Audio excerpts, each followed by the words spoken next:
इस ज्ञान के आधार से आपकी आस्था या किसी परिवार जन्म में या किसी धन में नहीं रहनी चाहिए।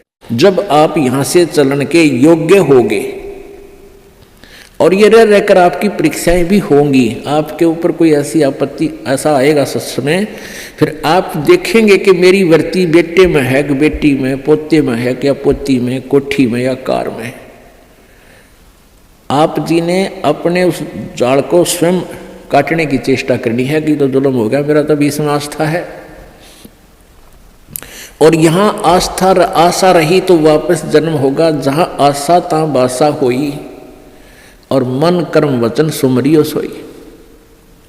आपकी यहाँ किसी भी चीज में आशा रहेगी, आस्था रहेगी, तो वापस आप जी को आना पड़ेगा। इसी यहीं पर मनमाने यहाँ फिर बैल बन के आ जा, और यहाँ आशा नहीं रही तो फिर हमने आशा कब ना रहेगी? ये ज्ञान आधार बनाओगे, भक्ति घनी करोगे, दान धर्म खूब करोगे, उस भक्ति की शक्ति से भी आपके कुछ बंधन ऑटोमेटिकली कट जाएंगे। इतना दबाव बनेगा उसका, आपके मन में वो आने नहीं देगा, और परमात्मा कोई ऐसी व्यवस्था आपकी बना देगा। और जो भक्ति नहीं करते तो फिर हमने यहाँ से तो जाना ही जाना है, भक्ति कर रहे हैं जो, उनके मन में ये आ जाना चाहिए कि फिर जन्म होगा तो फिर यह दुर्गति शुरू। मनुष्य जन्म भी हो गया तो मनुष्य जीवन में क्या सुख पाया अपना? आज हम 60 साल के हो गए, हमें पता है क्या मिला इस जीवन में, और क्या हमारा था क्या पराया था। इस ज्ञान के आधार से निर्णय हो जाएगा कि अगर फिर जन्म हो गया, फिर वो प्रोसीजर, बेटा ना हुए तो दुखी, हो गए तो महा दुखी, क्योंकि फिर उनके पालन में पोषण में कोई एकाधेगी मृत्यु हो जाए काल, तो फिर रोजाना करे काम, तो रो रो कर टक्कर मारेंगे, वह दुर्गति न्यारी। तो इन सब बातों को ध्यान रख के तो सच्ची श्रद्धा बना ले कि तो मरना पड़ेगा, पर इसी जगह चला फिर मरना ना पड़े, यहां से तो जाना पड़ेगा। तो इसलिए ये तो अपना है ही नहीं, चाहे बेटा है चाहे बेटी है, उनमें मोह है या ना है। तो अपने परिवार में आप जी ने ऐसे रहना पड़ेगा जैसे एक गाड़ी, रेलगाड़ी का कंपार्टमेंट होता है और उसमें आप सफर कर रहे हो, जिसका जहां स्टेशन आ जाएगा ऑटोमेटिकली उतर जाएगा। किसी का 2 घंटे का है, किसी का 10 घंटे का सफर है, किसी का 24 घंटे का है वो। तो ऐसे ही आप जी इसको ऐसा समझ कर रहोगे जैसे रेस्टोरेंट होते हैं, होटल में जाकर डट गए, तो वहाँ सारी सुविधाएं होते हुए भी आपको पता है कि मेरी नहीं है, उनका प्रयोग भी करना है। उनमें मेज कुर्सी पलंग टीवी वहाँ पर है, उनका पंखा कूलर एसी फ्रिज, उनका प्रयोग भी करना है, लेकिन अंडरस्टूड होता है कि मेरी को ना, ये तो धनी की है। तो ऐसे ही ये सारा रेस्टोरेंट, ये होटल, ये काल का है, और हमने किराए पर अपनी पूंजी जमा करा का यहाँ, तो ये कुछ समय का रहने का यहाँ पर मिला हुआ है, और ये व्यवस्था बता दी, इस खेती में बना रखा, ये मजदूरी कर, ये ऐसे खा ले, ये छोड़ रखा है। लेकिन ये अपनी नहीं, हम यहाँ होटल में कुछ दिनों के लिए सटे करे हुए। यदि ऐसी आस्था आपकी बन जाएगी तो फिर कोई पल्ला नहीं पकड़ेगा आपका, कोई बाधा नहीं बनेगी। अन्यथा जो भक्ति नहीं करते हैं उनकी कैसी वृत्ति होती है। अब जैसे कोई पिछले जन्म में भी कोई भक्त भक्ति करता था और वो पार ना होया, आप जी हो, परमात्मा चाहते हैं कि तुम सभी पार हो जाओ, बहुत अच्छी बात है, क्योंकि पार होने के लिए तो ये सारा खेल हो रहा है आपको पार करने के लिए। अब विद्यालय में बच्चे फेल भी होते हैं और पास भी अधिकतर ही होते हैं, और कुछ एक फेल भी हो जाते हैं, तो वो फेल हुए हुए गणे दुखी होया करें। तो ऐसे ही एक व्यक्ति किसी जन्म में कोई प्राणी, कोई आत्मा परमात्मा से विमुख हो गया, भक्ति ना करी, छोड़ गया, तो उनको फिर लेता है भगवान शरण में। एक किसान के घर जन्म हो गया उस पुण्यात्मा का। अब कहते हैं जो जन मेरी शरण में एक बार आ गया, परमात्मा कहते हैं हमारी शरण में एक बार कोई प्राणी आ गया तो फिर उसको जब तक वो पार नहीं हो लेगा उसके पीछा हम छोड़ना को नहीं। जो जन हमारी शरण है ताका हूं मैं दास, और गेल गेल ला गया फिर जब लग धरती आकाश।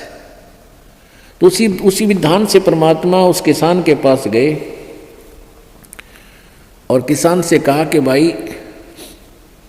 किसान पहले बैठे, राम रमी हुई, क्योंकि पिछले संस्कारी जो भक्त होते हैं वो कहीं भी जन्म ले लो, उनमें वो भाव श्रद्धा बनी रहती है। आओ महाराज जी, बैठो जी, बड़ी आसन दे दिया, आप नीचे बैठ गया भगत की तरह।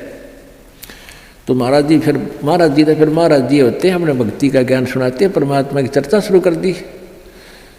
तो कहने उदाट कर वो किसान कहने लगा, कहाँ जी भक्ति तो मैं करता हूँ, क्या भक्ति के, तो मंदिर में जाता हूँ, शिव जी की पूजा करता हूँ। फिर सारी बात बताई, भाई यह भक्ति ठीक नहीं, भक्ति की विधि ये है जो आपके शास्त्रों में लिखी हुई है, कैसी करो। अच्छा जी ठीक सत है, भक्ति भी कराएंगे। भाई फिर उपदेश ले ले। अगना जी नहीं, ये तो बच्चे छोटे छोटे हैं, ये थोड़े से ठीक हो जाए, अपना काम संभालन जोगे, फिर महाराज जी तेरे आप पक्का चेला बन जाऊंगा। लाख समझाने पर भी नहीं माना, यही कहता रहा। परमात्मा चले गए। कुछ दिनों के बाद फिर गए, देखा क्या, किसान के 2 लड़के थे, उन लड़कों के भी बच्चे हो रहे, उन खिलाने लग रहा खूब प्यार से, सीने से लटा रखे पोते। परमात्मा फिर गए, किसान भाई भगत जी, देवता तेरे बच्चे भी समझदार हो गए हैं और खेत का काम संभाल लिया, तू आजा भक्ति कर ले, नाम ले ले। ने बोला महाराज जी देख, छोटे छोटे पोते हैं, बच्चे खेत में जहाँ हैं काम कर रहे हैं, और मैं इनको बाद में संभाल रहा हूँ, अब मुझे फुर्सत नहीं है, थोड़े ही बच्चे पोते बड़े हो जाए थोड़े से, फिर मैं भक्ति करूँगा। बहुत कहने पर भी नहीं बोला, ना बाबा जी दुखी ना करे मैंने, क्यों पोते घने पैरे लग गया करे। यह काल का एक भयंकर जाल आगे और बढ़ा देता है उसके ऊपर। अब बेटे तो उल्टे बोल रहे, कोई धमका दे, कोई खुरका दे, और वो पोते बोल रहा करे पैरे पैरे, तो वो घने प्रिय लगते हैं। न बोले बाबा जी तू तो सब ऐसा ही, तेरे तो कोई लाग नहीं, कोई संतान नहीं, तेने क्या पता संसार के उसका है, कह दिया भक्ति कर ले, भक्ति नहीं होया करे, पोते बड़े हो लेंगे फिर बात करूँगा तेरे से, फिर जरूर नाम ले लूँगा, पक्की बात हो रही। नो टाल टूल दिया। अब 4 साल के बाद फिर आए परमात्मा संत जी रूप में। तो घर आके पूछा कि भाई तुम्हारा वो कहाँ गए तुम्हारे पिताजी दादाजी। वो पता चला कि वो तो मर गए, 4 साल हो गए, मृत्यु होगी। मालिक को तो पता था, क्या था कि खेत में उन्हें का बैल बन गया, आके बैल बन गया, बैल की चुनी प्राप्त की, और खेतों में उसका बेटा उसको हल में जोत रहा। अब परमेश्वर वहां पहुंचे। वो लड़का भी जाने था, महात्मा कई बार आया करते, रोक दिया, कहा महाराज जी कैसे आना हुआ कि भाई डट जा तेरे बाबू, तो 2 बात बतलाऊंगा। उस बैल के कान में निकट सी जाकर कहने लगा, रे भगत अब तो आजा मेरी शरण में, तेरा शरीर छुटवा दूं बैल का, और नाम दे, तेरे को मनुष्य जीवन दे दूंगा, और तू चाल देख ये दुखी हो रहा, तेरा लठ लग गया, तेरा बेटा लठ मारे हैं, और तेरी के दुर्गति हो रही, तो क्या कहे वो बैल। न्यों कहा बाबा जी तू बोल रहा मत, अब मैं यहाँ से मर जाऊंगा, दूसरा बैल आ गया, वो थोड़ा काम करेगा, मेरे बेटा ने टोटा हो जाएगा, वो तेरा गजब हुई हो। परमात्मा बोले अच्छा भाई कोई बात ना, ले धन बना तो बेटा गए। अब कुछ दिन के बाद वो बैल भी मर गया, मृत्यु के बाद वो सांप बन गया। अब सांप को एक याद होता है, उसने कहीं धन गाड़ रखा, पहले जमीन में दबाया करते चोरों के डर से, धन जेवर दाब दिए, पैसे चांदी के हुआ करते सिक्के, वो लको दिए, छुपा दिए। तो सर्प बनकर वो वहीं घूम रहा है। अब वो पुत्र वधुओं ने देख लिया, शोर मचाया, सांप सांप, उन बेटा ने मारा लठ उसका, वो मोरी में गए निकल गया, पर 1-2 लाठी अच्छी लग गई उसके, कंडे में हो गया बीच तय। वो सहज सहज धीरे धीरे सरक कर बोझड़ों में, झाड़ बोझड़ा में पड़ा। जब परमात्मा गए, कहाँ सुना भगत जी अब आओगा मेरी शरण में, ने बोला जी जान बचा दो मेरी, और अपनी शरण में ले लो। मैंने देख लिया कोई नहीं किसी का। परमात्मा बोले सांकड़ी तोड़वा का आया तू मेरी शरण में, आया था पर ये हड्डी तोड़वा के पसड़ी तोड़वा के, जब आई तरह समझ में कोई नहीं किसी का। और हम रोज रोन लाग रहे कोई किसी का, कोई ना अपनी भक्ति करो। कहते हैं एक लेवा एक देवा दूतम, कोई किसी का पिता नहीं पुतम, ऋण संबंध जुड़ा एक ठाठा, अंत में सब 12 बाटा। तो परमात्मा इतने दयालु हैं, फिर उसको शरण में लिया, दोबारा मानव जन्म दिया। आगे देखो सूतमा होगा कि ना, फिर वह बीमारी शुरू कर ले मन माने। तो ऐसे दयालु है परमात्मा, पुण्यात्माओं। ये मनुष्य जीवन बार बार नहीं मिलता, और ये ज्ञान नहीं मिलता। आपके ना जाने कौन से जन्म के पुण्य, बिना गिनती के असंख्य पुण्य आपके साथ हैं, और विशेष कृपा परमेश्वर कबीर जी के आपके ऊपर है, जो आप यहाँ पहुँच रहे हैं, और ये ज्ञान आप तक पहुँच रहा है उन पुण्यात्माओं के न्यारे कर्म इस दुनिया में।